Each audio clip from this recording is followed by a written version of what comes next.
வணக்கம். Welcome to Shanu சமையல். இந்த வீடியோவில் ப்ரெட்டை வச்சு ரொம்ப ஈஸியாக பண்ணக்கூடிய ரொம்ப சுவையான மசாலா டோஸ்ட் எப்படி பண்ணுறதுன்னு பார்க்கலாம். இது பிரேக்ஃபாஸ்ட் டின்னருக்குலாம் சாப்பிட்றதுக்கு ரொம்பவே நல்லாயிருக்கும். எப்படி பண்ணுறதுன்னு பார்க்குறதுக்கு முன்னாடி நம்ம சேனலில் இது வரைக்கும் சப்ஸ்கிரைப் பண்ணாதவங்க இப்போ சப்ஸ்கிரைப் பண்ணிவிடுங்க. செய்ய ஸ்டார்ட் பண்ணலாம். நான் இது பண்ணுறதுக்கு 3 திக்கான ப்ரெட் ஸ்லைசஸ் எடுத்திருக்கேன். இதோட இந்த 2 சைடு கொஞ்சம் திக்கான ஓரங்கள் இருக்கும் இல்லையா, அதெல்லாம் கட் பண்ணிவிட்டு நான் நீல துண்டுகளாக வெட்டி எடுத்துக்க போகிறேன்.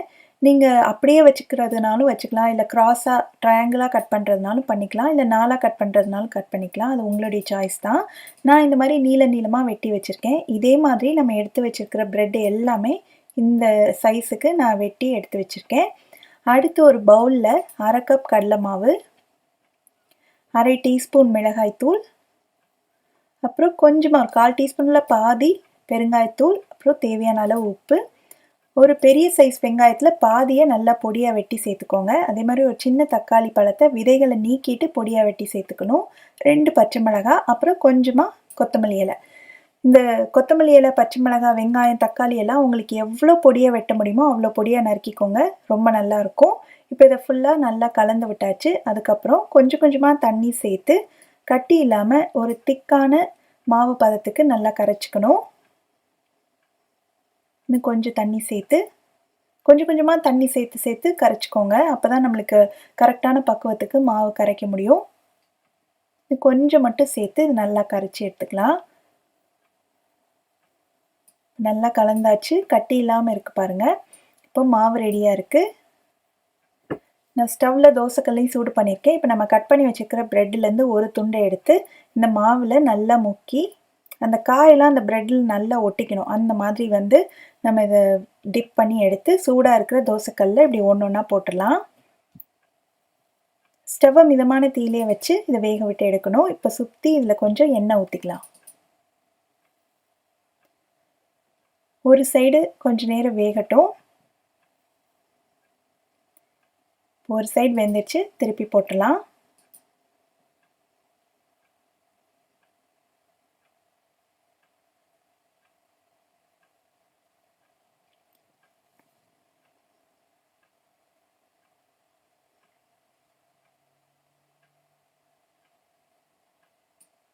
திருப்பி போட்டு கொஞ்ச நேரம் வேகட்டும். ஸோ 2 சைடுமே ஓரளவுக்கு வெந்திருக்கும். இப்போ சைட்லலாம் கொஞ்சம் வேகாத மாதிரி இருக்கும். அந்த மாதிரி இருந்ததுன்னா இதை இப்படி திருப்பி விட்டு கொஞ்ச நேரம் அந்த சைடும் நல்லா டோஸ்ட் ஆகட்டும். இதே மாதிரி எல்லா ஸ்லைஸையுமே இப்படி சைடில் திருப்பி விட்டுக்கணும். நம்ம கொஞ்சம் திக்கான ப்ரெட் ஸ்லைஸ் எடுத்துக்கிறதுனால இந்த மாதிரி திருப்பி விட்டு இது எல்லா பக்கமும் நல்லா டோஸ்ட் ஆகிற வரைக்கும் இருக்கட்டும். இப்போ எல்லா பக்கமுமே நல்லா டோஸ்ட் ஆயிடுச்சு. இப்போ இதை எடுத்துடலாம். அவ்வளோதான். ரொம்ப டிஃப்ரெண்ட்டான ரொம்பவே டேஸ்டான ப்ரெட் மசாலா டோஸ்ட் ரெடி ஆயிடுச்சு. நீங்களும் இந்த ஈஸியான ரெசிபியை கண்டிப்பாக வீட்டில் ட்ரை பண்ணி பாருங்கள். இது சூடாக ஒரு டொமேட்டோ கெச்சப்போடு சர்வ் பண்ணுறதுக்கு ரொம்பவே நல்லாயிருக்கும். பாருங்கள் எவ்வளோ சூப்பராக வந்திருக்குன்னு. வெளியில் நல்ல கிறிஸ்பியாக, உள்ளே நல்லா சாஃப்டாக இருக்கும்.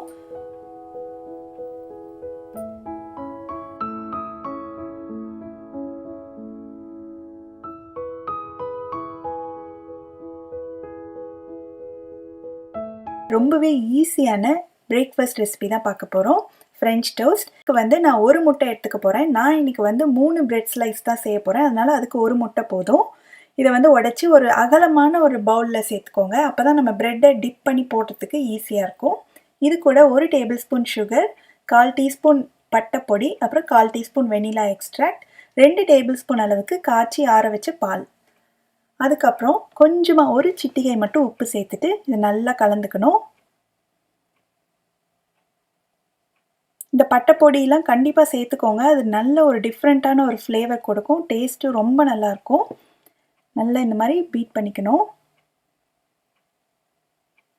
இப்போ இது ரெடியாக இருக்குது. அடுத்து ஒரு பேனை சூடு பண்ணி அதில் கொஞ்சமாக பட்டர் சேர்த்துக்கிறேன். இப்போ நம்ம கலந்து வச்சுருக்கிற அந்த முட்டையில் ஒரு ப்ரெட் ஸ்லைஸ் எடுத்து 2 பக்கமும் நல்லா லைட்டாக இப்படி டிப் பண்ணிக்கணும். ப்ரெட்டு ஃபுல்லாக கவர் ஆகணும். பட் ரொம்ப நேரம் வச்சிடாதீங்க. டக்குன்னு 2 சைடும் கோட் பண்ணி இந்த பட்டர் நல்லா உருகினதும் அதில் சேர்த்துடலாம்.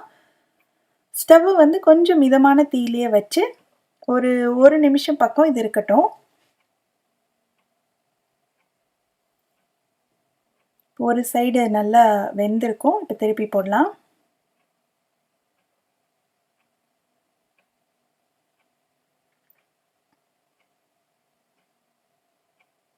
ஓரளவுக்கு திக்கான ப்ரெட்டாக எடுத்துக்கோங்க. அப்போ தான் இந்த டோஸ்ட் வந்து ரொம்ப நல்லாயிருக்கும். ரொம்ப தின்னான ப்ரெட்டுனா அப்படியே நம்ம முட்டையில் முக்கி எடுக்கும்போதே வந்து பிஞ்சு போயிடும். இப்போ இந்த சைடும் ஒரு கொஞ்ச நேரம் ஒரு 30 செகண்ட் இருந்ததுன்னா ரெடி ஆயிரும். இப்போ எடுத்துடலாம். அவ்வளோ வாசனையாக இருக்குது. அவ்வளோ ஸ்பாஞ்சியாக சாஃப்டாக இருக்கும். இதே மாதிரியே ஒவ்வொரு ப்ரெட்டாக நம்ம வந்து அந்த முட்டை கலவையில் முக்கி முக்கி எடுத்து இந்த மாதிரி டோஸ்ட் பண்ணி எடுத்துடலாம். இது அப்படியே சூடாக சாப்பிட்றதுக்கு ரொம்ப ரொம்ப டேஸ்ட்டாக இருக்கும்.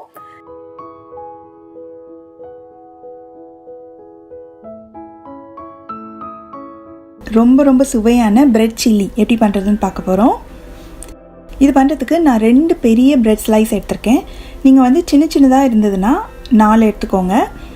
இப்போ ஒரு பேனை சூடு பண்ணி அதில் கொஞ்சமாக எண்ணெய் சேர்த்துக்கலாம். இதில் வந்து பிரெட் ஸ்லைஸை வச்சுட்டு ஒரு சைடு நல்லா டோஸ்ட் ஆகிற வரைக்கும் இருக்கட்டும். இப்போ திருப்பி போட்டுடலாம். இந்த சைடும் நல்லா டோஸ்ட் ஆகணும்.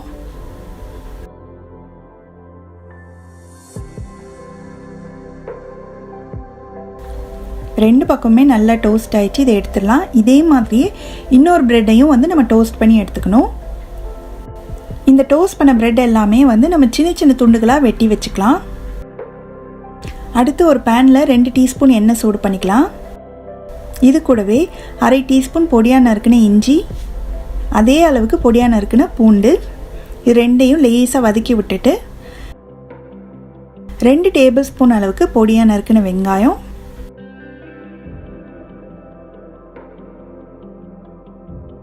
ஒரு 1/4 கப் அளவுக்கு கொஞ்சம் பெரிய பெரிய துண்டுகளாக வெட்டின குடமிளகாய், இது ரெண்டையும் நல்லா வதக்கி விட்டுலாம்.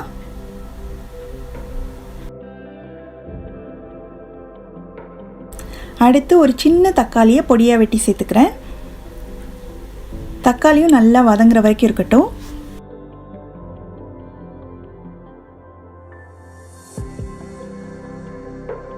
இது கூடவே ஒரு 1/4 டீஸ்பூன் அளவுக்கு மிளகாய்த்தூள், கொஞ்சமாக ஒரு சிட்டிகை மட்டும் கரம் மசாலா பொடி, கூடவே கொஞ்சமாக உப்பு.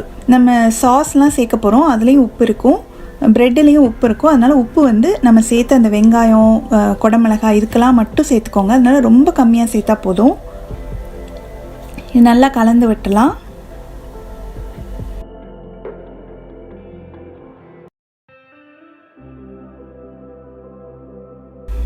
அடுத்து ஒரு அரை டீஸ்பூன் அளவுக்கு சோயா சாஸ், அதே அளவுக்கு டொமேட்டோ சாஸ், இது ரெண்டையும் சேர்த்து நல்லா கலந்து விட்டுணும். இது கூட ஒரு 3 டேபிள் ஸ்பூன் அளவுக்கு தண்ணி சேர்த்துடலாம். நல்லா கலந்து தண்ணியெல்லாம் நல்லா வற்றி கொஞ்சம் கொதிக்க ஆரம்பிக்கணும். அந்த சாஸ் மாதிரி நம்மளுக்கு வரணும். இந்த அளவுக்கு வந்ததுக்கப்புறம் நம்ம கட் பண்ணி வச்சுருக்கிற ப்ரெட் இருக்கு இல்லையா, அதை வந்து இதில் சேர்த்துட்டு அந்த மசாலாலாம் அந்த ப்ரெட்டில் நல்லா கோட் ஆகிற வரைக்கும் அதை கலந்து விட்டுலாம்.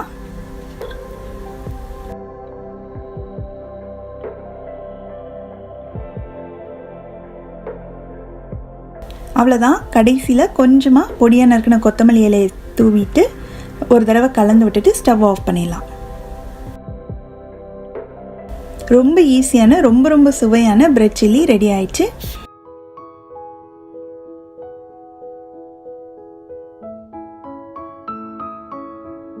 ப்ரெட்டை வச்சு ஒரு 10 நிமிஷத்தில் சூப்பரான ஒரு பிரேக்ஃபாஸ்ட் ரெசிபி எப்படி பண்ணுறதுன்னு பார்க்க போகிறோம். இந்த ப்ரெட் ஊத்தப்பம் பண்ணுறதுக்கு நான் 2 பெரிய ஸ்லைஸ் ப்ரெட்டை வந்து இந்த மாதிரி சின்ன சின்ன துண்டுகளாக கையில் பிச்சு ஒரு பிளெண்டர் ஜாரில் சேர்த்துக்கிறேன். நீங்கள் சின்ன ப்ரெட் ஸ்லைசஸாக இருந்ததுன்னா 4 எடுத்துக்கோங்க. இப்போ இதை வந்து ரொம்ப ஸ்மூத்தாக இல்லாமல் லேஸ் கொரப்பாக அரைச்சி எடுத்துகிட்டு வந்துடலாம். நான் அரைச்ச ப்ரெட்டை வந்து இந்த பவுலில் மாற்றிருக்கேன். இது கூடவே 2 டேபிள் ஸ்பூன் அளவுக்கு கோதுமை மாவு, 2 டேபிள் ஸ்பூன் தயிர், கொஞ்சமாக உப்பு.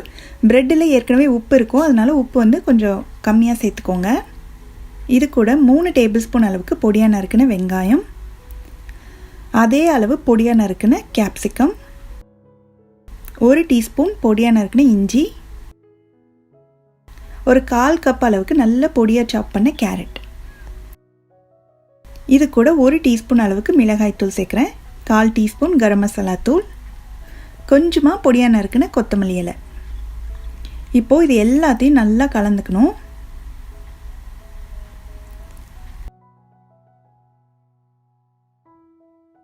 இப்போ நல்லா கலந்தாச்சு. இதில் வந்து கொஞ்சம் கொஞ்சமாக தண்ணி சேர்த்து நல்லா ஒரு திக்கான தோசை மாவு பதத்துக்கு இது நல்லா கரைச்சி வச்சுக்கணும்.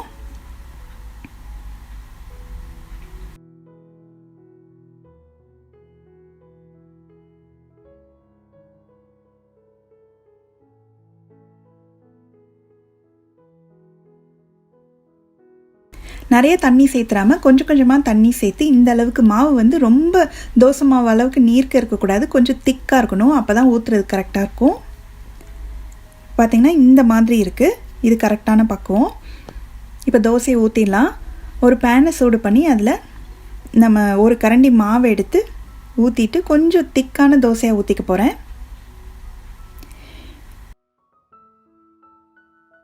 மேலே கொஞ்சம் எண்ணெய் ஊற்றிக்கலாம். ஸ்டவ்வை மிதமான தீயில் வச்சு ஒரு சைடு நல்லா வேகிற வரைக்கும் இருக்கட்டும். இப்போ திருப்பி போட்டுடலாம். நல்லா கலர்ஃபுல்லாக வந்திருக்கு பாருங்கள். இந்த சைடும் கொஞ்சம் நேரம் வேகிற வரைக்கும் இருக்கட்டும். 2 சைடும் வெந்ததுக்கு அப்புறமா இது நம்ம எடுத்துட்டு அடுத்த தோசையை ஊற்றிடலாம். இதே மாதிரி எல்லா தோசையும் ஊற்றி ஊற்றி எடுத்துடலாம். இது வந்து சூடாக சாப்பிட்றதுக்கு ரொம்ப ரொம்ப நல்லாயிருக்கும். இதுக்கு சைட் டிஷ்ஷாக வந்து சட்னி இல்லாட்டி டொமேட்டோ சாஸ் கூட ரொம்ப நல்லாயிருக்கும். அவ்வளோதான், ரொம்ப ஈஸியாக பண்ணக்கூடிய பிரெட் ஊத்தப்பம் ரெடி ஆயிடுச்சு. நீங்களும் இந்த ரெசிபியை கண்டிப்பாக வீட்டில் ட்ரை பண்ணி பார்த்துட்டு எப்படி வந்ததுன்ற கமெண்ட்ஸை மறக்காமல் ஷேர் பண்ணுங்கள். தேங்க்ஸ் ஃபார் வாட்சிங்.